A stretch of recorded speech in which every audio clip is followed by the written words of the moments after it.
We know that a 3-foot tsunami has been detected at the Fukushima Daiichi nuclear plant. This is the plant that melted down in March of 2011, causing a catastrophic situation that coastal area in Fukushima Prefecture is still struggling to recover from more than 5 years later. So far, even though we see these pictures of pretty ominous-looking waves, they have detected no abnormalities at the Fukushima plant. It does not appear that the size of the waves, at least at this point, is going to breach the protective seawall that is in place. But if you look at these images, and they've been showing them on Japan's national broadcaster NHK, you can see these large waves, and very close to those waves are these above ground temporary water storage tanks where they're putting in all of the radioactive water that is being used to cool the crippled reactors. It's a temporary storage system. Japanese engineers haven't figured out exactly what to do with this increasingly high volume of radioactive water that is sitting very close to the Japanese coast. So if these tsunami waves in the coming hour or so prove to be larger than what we're seeing right now,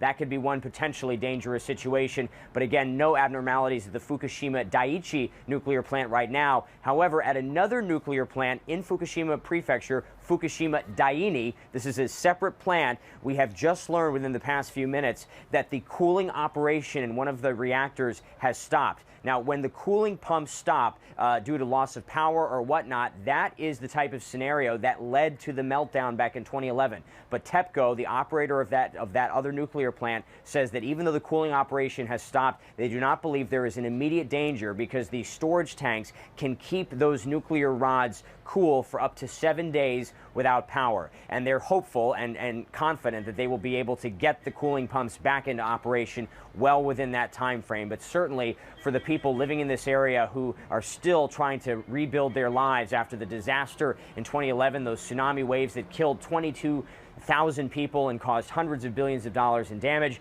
this is a very ominous time and a lot of concern, and you can still see Japanese media telling coastal residents to get to higher ground immediately and evacuate just in case.